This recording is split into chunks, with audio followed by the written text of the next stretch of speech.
Connex 2017, le salon du commerce intelligent en direct en public avec mes deux invités. Xavier Barras, bonjour.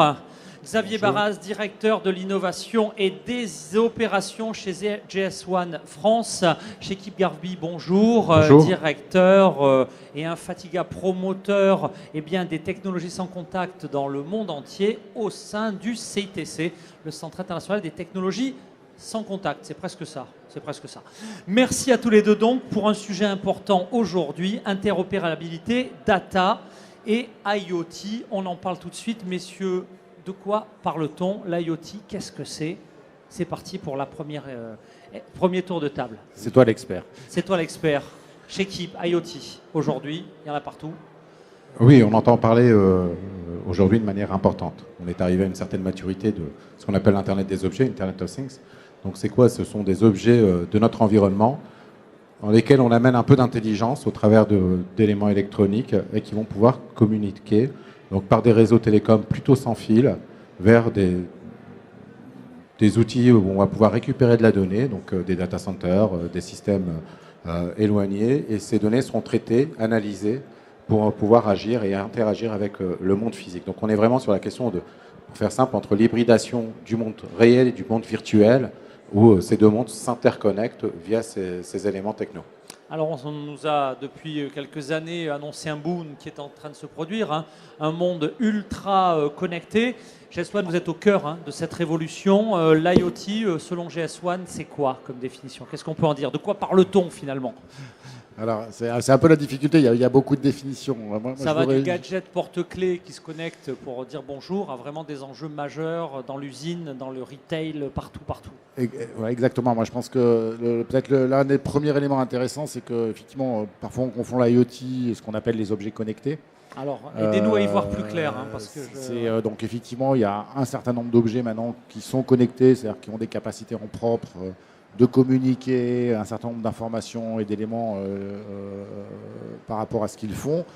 Et peut-être pour revenir sur GS1, parce qu'on est historiquement du monde du code à barre, en utilisant la RFID, on a aussi rendu la possibilité pour des objets qui ne sont pas conçus pour ça de communiquer également. Et ça, je pense que c'est intéressant. Cette fameuse interopérabilité dont tout le monde a besoin pour que tout ceci devienne plus intelligent. En tout Alors, cas, déjà, la première étape, c'était de dire, finalement, dans mon entrepôt, dans mon magasin, dans mon usine, j'ai plein d'objets.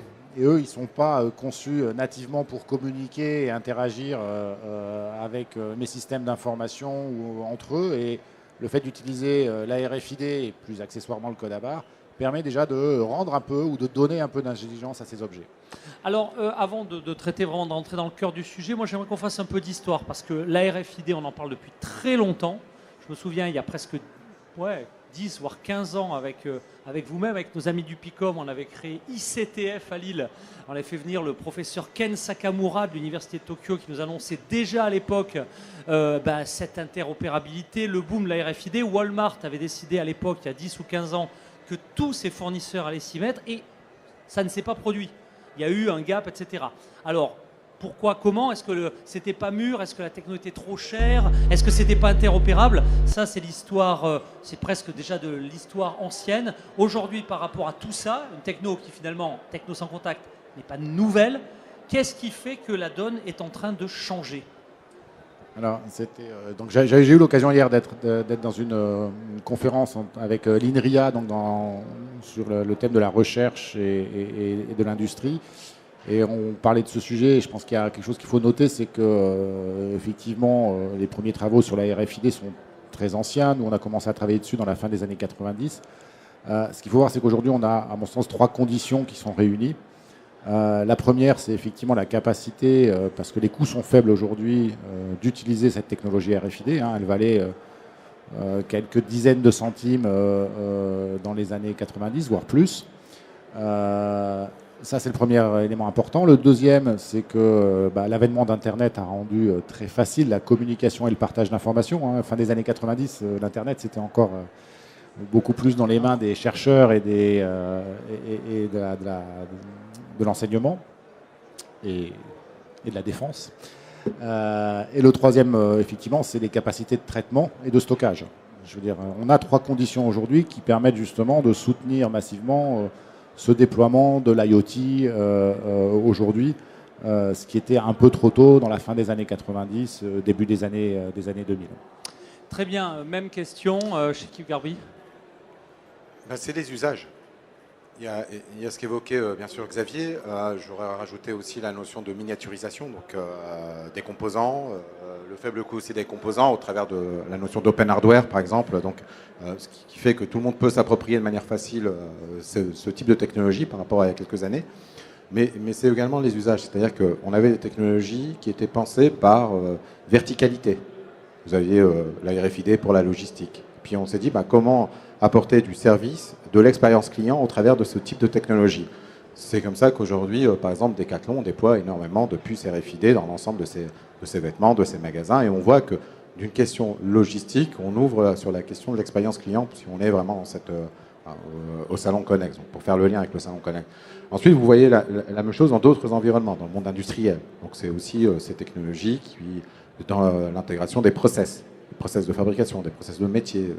Donc ce type de technologie se démocratise au fur et à mesure que des usages professionnels, et j'entends bien professionnels, se développent. Ensuite, vous avez toute la partie, bien sûr, objets connectés domestiques qui se développe et qui est un marché important. Mais on remarque bien qu'on est encore dans l'ère un peu de la gadgetisation, ou en tout cas dans un usage sur une temporalité courte. C'est-à-dire que vous allez acheter votre dernier bracelet connecté pour compter vos pas, et puis au bout de 6 mois, vous le laissez tomber. Donc c'est un peu aussi ces questions. Donc on est vraiment passé dans un monde beaucoup plus professionnalisé, bien sûr avec l'ensemble qu'a évoqué Xavier, la baisse des coûts, le déploiement, mais aussi les usages qui sont en train de se développer de manière importante.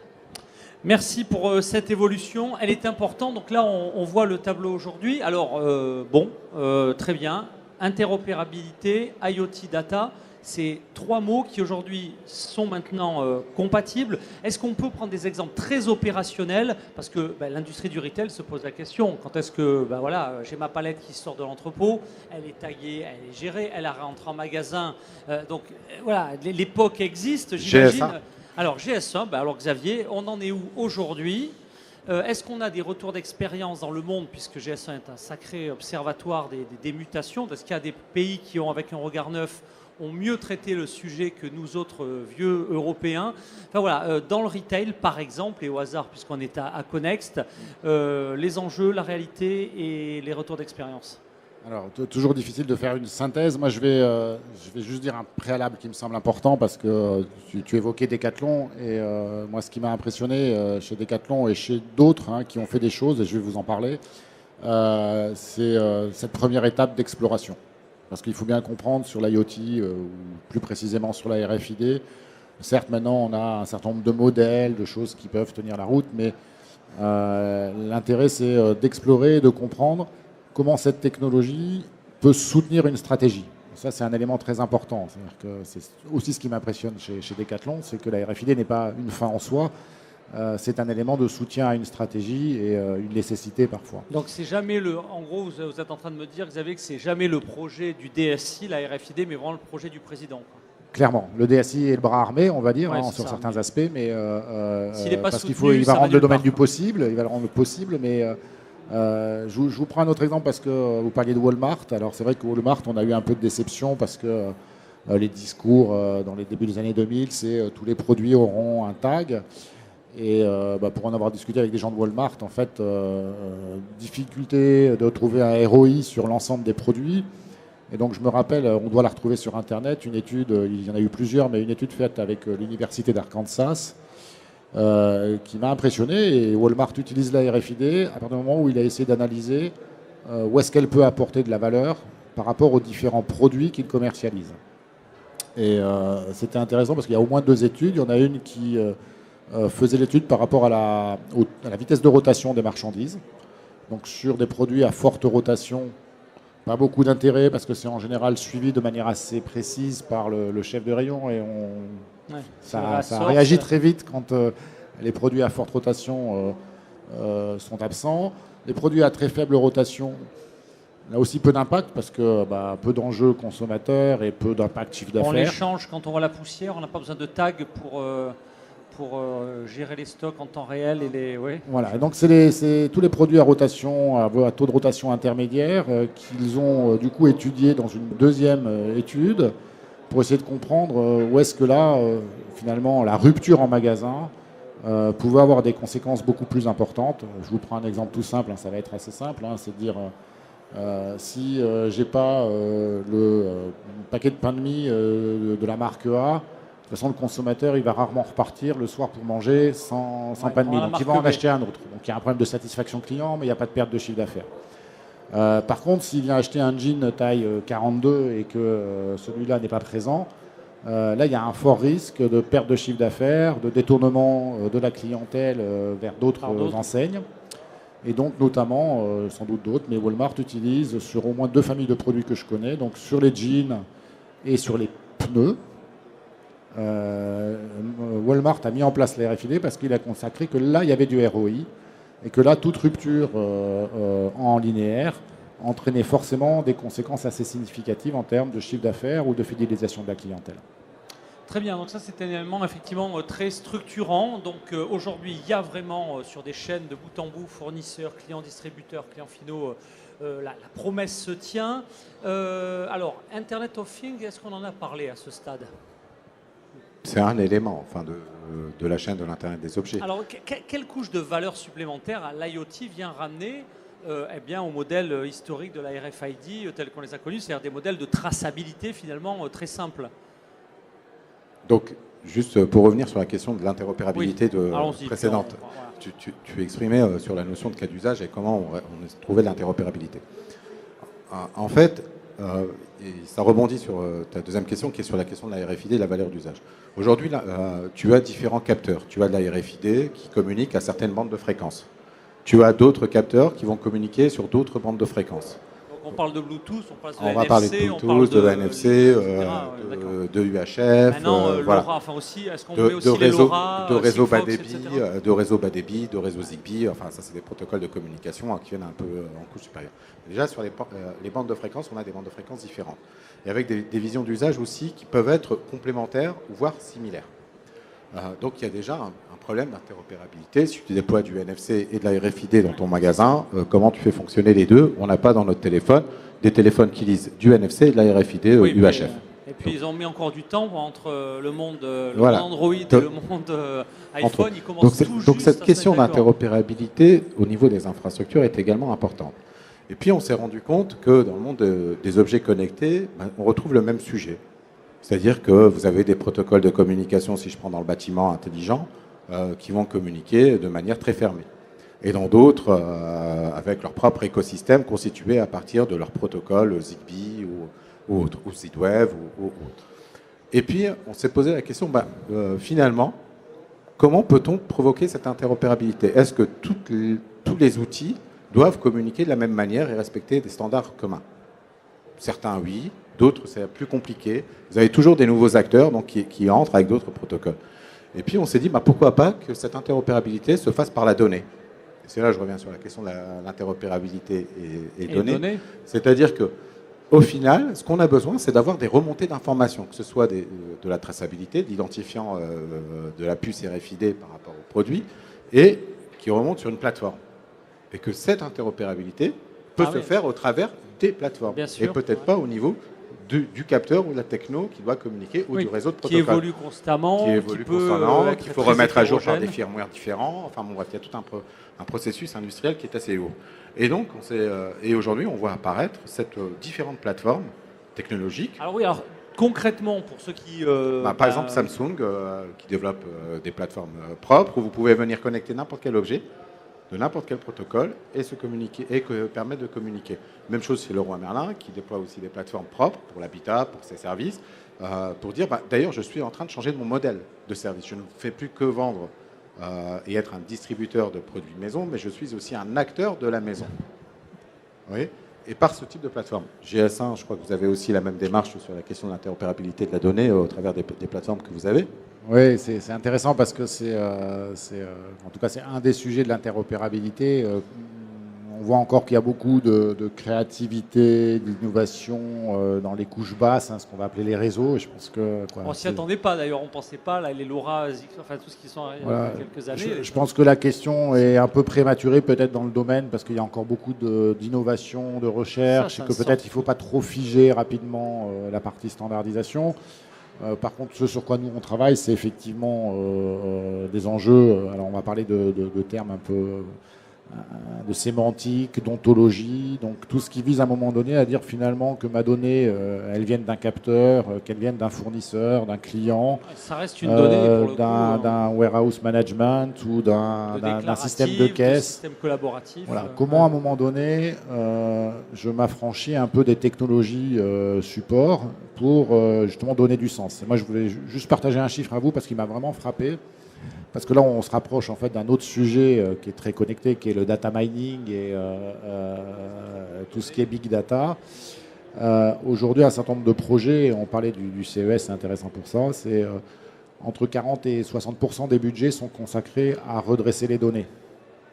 C'est-à-dire que pour faire du big data, encore faut-il avoir des choses qui sont utilisables et des données qui sont utilisables. Et c'est un vrai enjeu, avec des enjeux de complétude, est-ce que j'ai toutes les informations, des enjeux de qualité, est-ce que les informations sont exactes, et des enjeux de format, c'est-à-dire est-ce que je suis capable de m'apercevoir que ce que me donne mon capteur dans le camion, c'est une notion de température et que c'est la même notion que me donne mon meuble froid dans mon linéaire.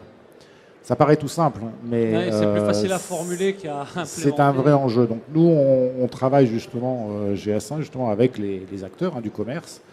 On l'a fait dans le passé et on continue à le faire, justement à travailler sur de la sémantique, c'est-à-dire dire finalement que ma commande, elle arrive par API, qu'elle arrive par un iPhone, qu'elle arrive sur un site de e-commerce. À un moment donné, une commande, c'est une commande. D'accord ? Et comment, à un moment donné, je peux rapprocher très simplement les données, les consolider, les exploiter pour faire mon business et satisfaire le consommateur.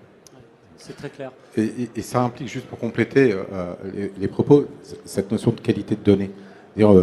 Faire du big data pour du big data, oui, why not ? Et puis tu l'expliquais bien et tu donnais bien ces chiffres-là.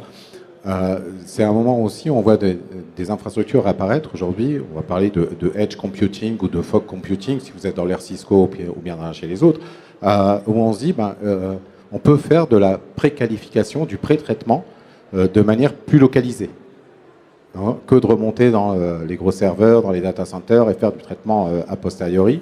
Donc déjà, mieux qualifier la donnée pour pouvoir mieux la traiter, mieux l'analyser et mieux impacter. Donc, ça, c'est aussi des éléments. Et cette interopérabilité, en tout cas ce qu'on appelle l'interopérabilité par le cloud, tu évoquais aussi la question du standard, du modèle en tout cas de l'information qui doit remonter. Je vais reprendre le cas de la température, entre des degrés et des farad, c'est pas la même chose. Ah oui, c'est clair.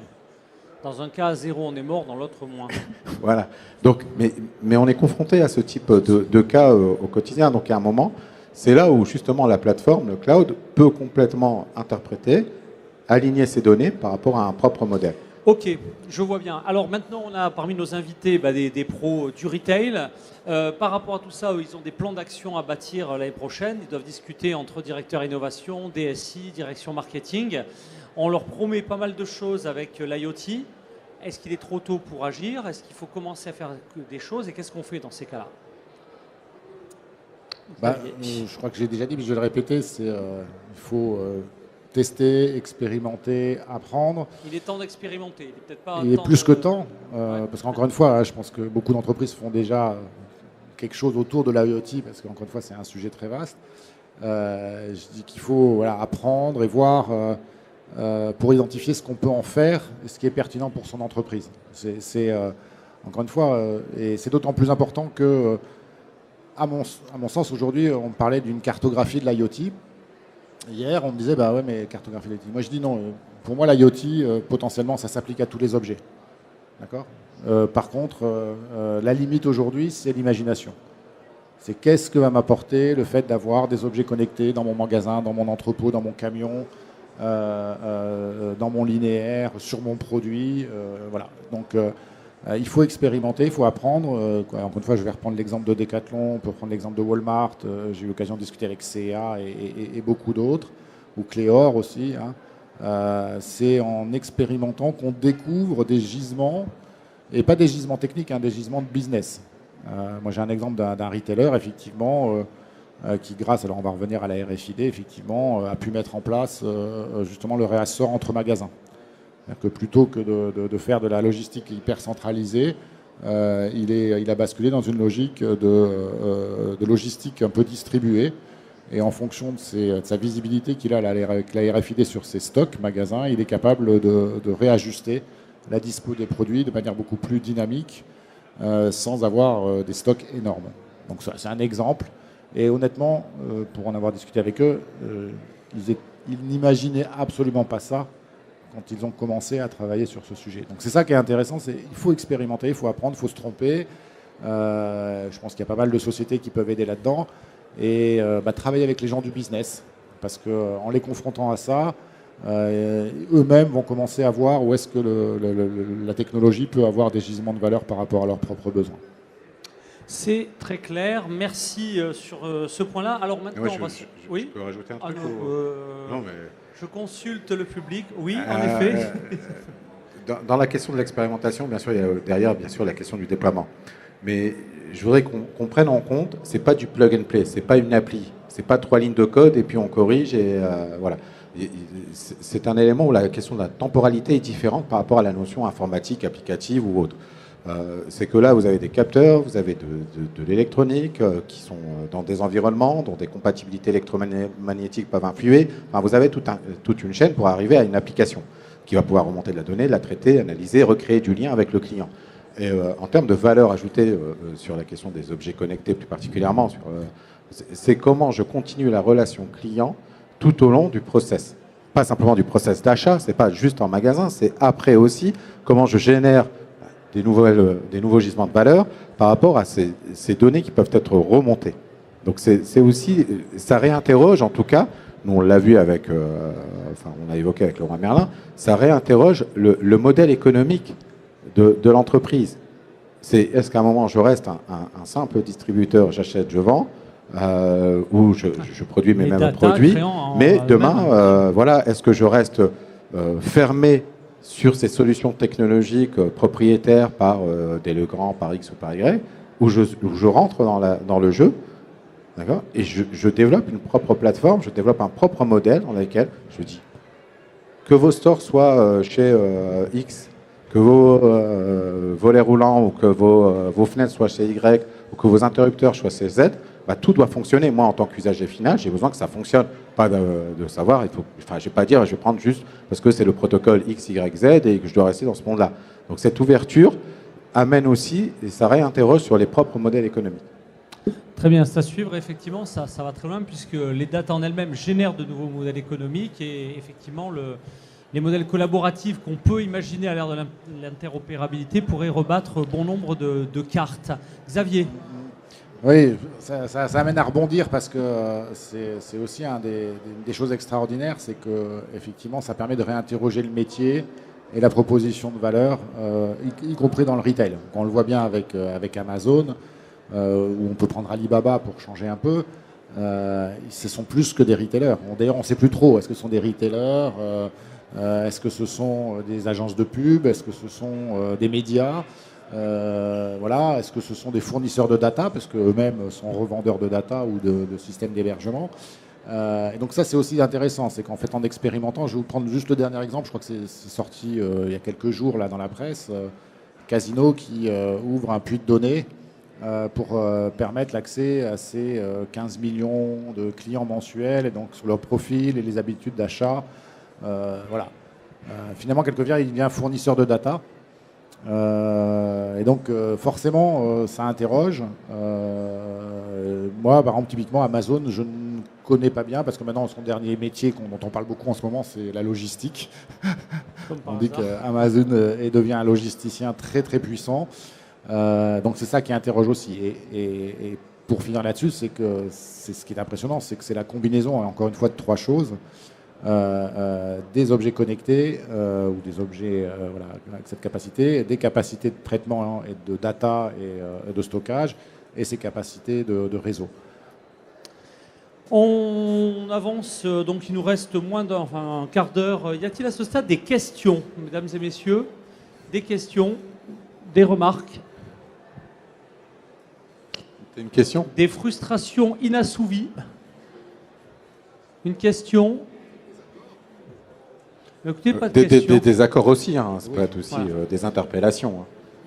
Bah écoutez, non, mais je pense que vous êtes d'une clarté, messieurs, absolument totale. Donc cela n'appelle pas pour l'instant à des questions.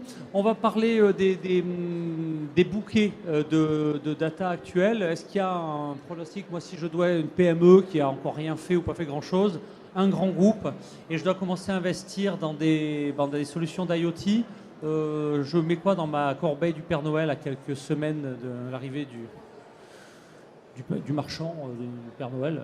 Qu'est-ce que je mets dedans? J'investis sur quoi en matière d'IoT? Vous ne savez pas?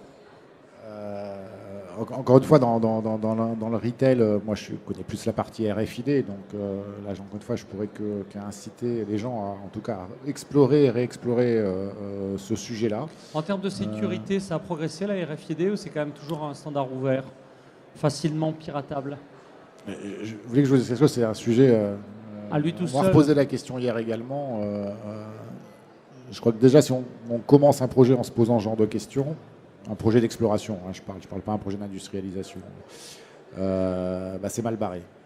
Parce que moi, je rencontre que beaucoup d'entreprises et beaucoup de gens, et quand je commence à voir que les gens cherchent plutôt des arguments pour pas faire que des arguments pour faire, je dis effectivement, on n'est pas dans la bonne dynamique. Donc, encore une fois, il faut vraiment être dans une logique d'innovation, d'explorer, de comprendre. Et encore une fois, hein, je vais reprendre l'exemple de Decathlon. Tous ces sujets-là, c'est du travail hein, en termes de déploiement. Je ne dis pas qu'il n'y a pas des enjeux.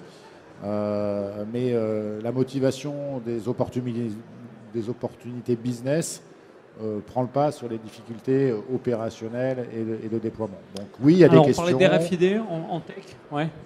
Oui, il y a des questions. On a eu beaucoup à un moment donné ce problème de la désactivation, de la privacy. Le consommateur va être tracé, tout ça. Oui, c'est un sujet. On n'est pas. Et c'est assez marrant parce que ça a fait un peu de buzz. On en parle beaucoup moins aujourd'hui. Moi, je me rappelle d'une illustration qui était assez rigolote. C'était la RFID qui arrivait derrière Big Brother, et Big Brother qui lui disait petit joueur. C'est-à-dire que là aussi, il ne faut pas se tromper de cible. Les enjeux de la privacy, on voit la nouvelle réglementation qui va rentrer en vigueur, et tous les enjeux de la data sont sans doute beaucoup plus conséquents que les sujets autour de la RFID. Ça ne veut pas dire qu'il n'y en a pas, hein, mais globalement, aujourd'hui, tous les projets RFID ont réussi à dépasser ces limites, parce que aussi notamment, toute l'intelligence n'est pas dans la RFID. C'est le principe des objets connectés. L'intelligence, elle se retrouve dans le système informatique. Parce qu'à un moment donné, il va y avoir un contrôle de cohérence, des contrôles de validité, que ce soit pour des questions de lutte contre le vol, de pertinence des stocks, ou de désactivation. Chez qui? Sur les plateformes, il y a plein de plateformes. J'ai évoqué la plateforme de Samsung, tu as bien sûr la plateforme de Google, SAP qui a sa propre plateforme, qui développe aussi des modules. Voilà, donc chaque grand acteur développe ses propres Microsoft, avec Azure, IoT, IBM, on peut tous les citer. Ouais. Je n'ai pas pas citer les grands noms, comme ça je suis tranquille avec tout le monde. Mais la question de la sécurité, c'est un enjeu. Je reprends toujours sur la question de l'Internet des objets, sur les objets connectés. Plus de 70% des objets connectés ne sont pas sécurisés.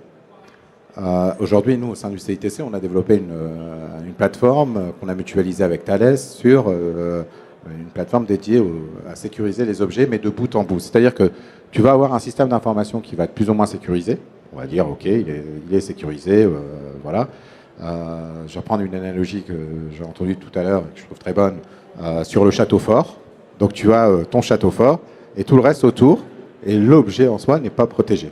Donc tu as ton château fort, ton système d'information, il est bien protégé, et pas le reste. Et donc, dans notre vision, c'est une sécurité de end-to-end.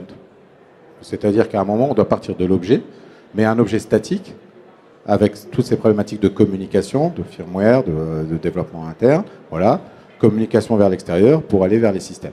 Mais un objet, c'est aussi un objet mobile.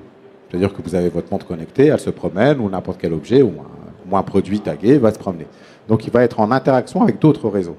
La même chose, donc il va avoir cette réflexion d'objets dynamiques et pas simplement d'un objet statique. C'est-à-dire qu'on peut sécuriser le Oui, puis système, j'ai mais bien dans un compris, contexte, si j'ai bien et pas suivi, dans un la autre. data qu'elle produit tout au long de son cycle, ça peut se sécuriser. Par contre, Ça peut autant il est également, elle, compliqué se de sécuriser. sécuriser. Mais même chose, c'est qu'aujourd'hui, l'an dernier, un grand acteur régional, mondial, a subi une attaque. C'est sorti dans la presse, il y a quelque temps c'était Renault, voilà. Un opérateur numérique OVH. Et il expliquait que c'était dû à des caméras connectées. Donc c'est des webcams connectées, voilà, plus de 250 000 caméras qui se sont retournées d'un coup et ont envoyé énormément de paquets de données sur les serveurs d'OVH. Et ça a tout bloqué. C'est un Voilà, exemple, donc, donc, vous voyez, un le fait enjeu que pour la sécurité. ces caméras, ces webcams n'aient pas été sécurisées, c'est un vrai trou. Nous, on a un slide qu'on produit sur ce sujet-là où on voit vraiment dans la maison tous les objets qui ne sont pas connectés. Il y a notre autant de imprimante, portes de portes d'entrée. Voilà. Donc on a des gros trous dans la serrure et ça pose plein de questions. Donc c'est un des enjeux aujourd'hui technologiques, c'est la question de la sécurité. Et pas que de la sécurité de la donnée, mais c'est aussi de la sécurité du système en soi. À intégrer dans son plan d'action. Des questions, dernière tentative pour poser vos questions ou échanger avec nos invités. Je pense que c'est un sujet assez novateur, assez prospectif. Il y a un autre... En conclusion, oui. Ouais, non, il y a un autre point qui est, je parlais d'interopérabilité par la donnée, par le cloud. C'est aussi aujourd'hui, vous remontez l'ensemble de vos données par, vous avez mis des capteurs, vous avez mis des puces, vous avez remonté vos données sur les plateformes qui peuvent être hébergées chez des tiers. Demain, vous changez de prestataire. Quid de la réversibilité? Il vaut mieux qu'elle ait été étudiée au début parce qu'en général... Pensez à la réversibilité de base et pensez aussi à ce que cette réversibilité ne soit pas juste de donner des données brutes, basta. Donc il y a une vraie interrogation. Nos amis américains ont une autre vision de la donnée, ont une autre vision de la question de la réversibilité. Nous, on doit en avoir la nôtre. Et puis, tu parlais de la réglementation sur les données personnelles qui se met en œuvre à partir de mai 2018. Donc, il va aussi réinterroger. Mais c'est un vrai sujet. Tu parlais dans les plans d'action des DSI. C'est un autre élément auquel de penser. C'est bien sûr le déploiement, mais bien sûr aussi la question de la réversibilité parce qu'on change tous de prestataire à un moment ou à un autre. De chez Orange, on peut passer chez les SFR ou autre. C'est un bel exemple. Merci pour ces éléments. On arrive pratiquement à la fin de nos échanges. En conclusion, y a-t-il un sujet que vous auriez aimé aborder qui à ce stade n'a pas été traité? Et puis, alors oui, non. Et si oui, je vous propose le mot de conclusion. Sinon, c'est le moment effectivement de nous livrer vos éléments complémentaires.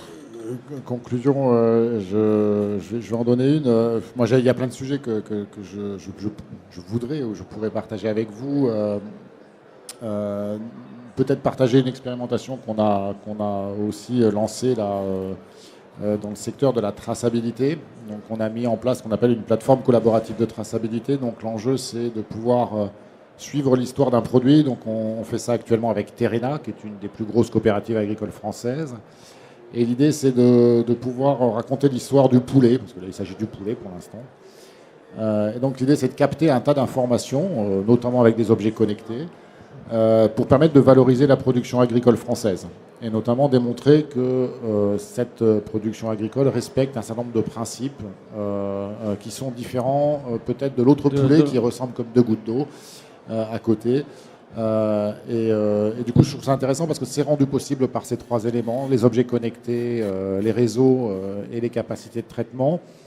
Et peut-être que ce que je voulais partager avec vous là-dessus, c'est que justement, on s'est interrogé avec Terrena sur le fait d'avoir toutes ces données, de les collecter, c'est quoi la valeur qu'on va créer là-dessus.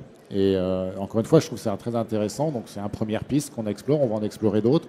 C'est de dire justement comment je peux valoriser la production sur ces produits qui sont souvent sans marque ou pour lesquels le consommateur ne fait pas vraiment la différence sur des produits peu transformés. Comment à un moment donné, je suis capable de revaloriser le travail que fait l'agriculteur ou la filière sur ce produit-là. Voilà, donc une fois que j'ai dit ça, c'est clair. Il y a des projets qui tournent déjà maintenant, et sinon, je vais redire ce que j'ai dit. Explorez, apprenez. Tous les projets qu'on a pu faire, nous, ou accompagner sur la RFID ou sur des sujets de data, en général, on est assez loin à la fin de ce qu'on imaginait au début. Eh bien, un grand merci. Pour en savoir plus, un site web, gs1.com.fr. Un grand merci Xavier Barras d'avoir participé à cette émission. Votre conclusion chez Kip Garbi? Ma conclusion, explorer, bien sûr. Enfin, je vais C'est les 3 E, explorer, explorer, explorer. C'est la règle des 3 E. Non, je ne suis pas aussi fort que toi en marketing. J'ai réfléchi très longtemps. Oui, non, il faut le trouver. C'est tout un art. Non. Bien sûr, il y a la notion d'exploration, mais il y a la notion. C'est la règle de Dora. De test, non, tu vois. Mais, non plus, bon, j'arrête. J'ai pas ce type de référence. Je vais m'y mettre. Je vais essayer de m'y mettre. Non, mais c'est aussi tester et de comprendre vraiment les problématiques et déployer tout en ayant cette vision assez transversale. Moi, je dirais que vraiment, c'est, en tout cas par les retours d'expérience que l'on a sur ces questions d'Internet des objets, il y a beaucoup de gadgets, il y a beaucoup de choses. Oui, enfin, c'est des marchés qui trouveront, c'est des objets qui trouveront peut-être leur marché un jour ou l'autre, mais quand on est dans un process plutôt industriel, il y a une méthodologie à respecter et il y a une appréhension. Et on le voit, quand on forme, nous, des informaticiens, des gens de la DSI, ils n'ont pas de culture électronique ni de télécom. Ce ne sont pas des gens de télécom.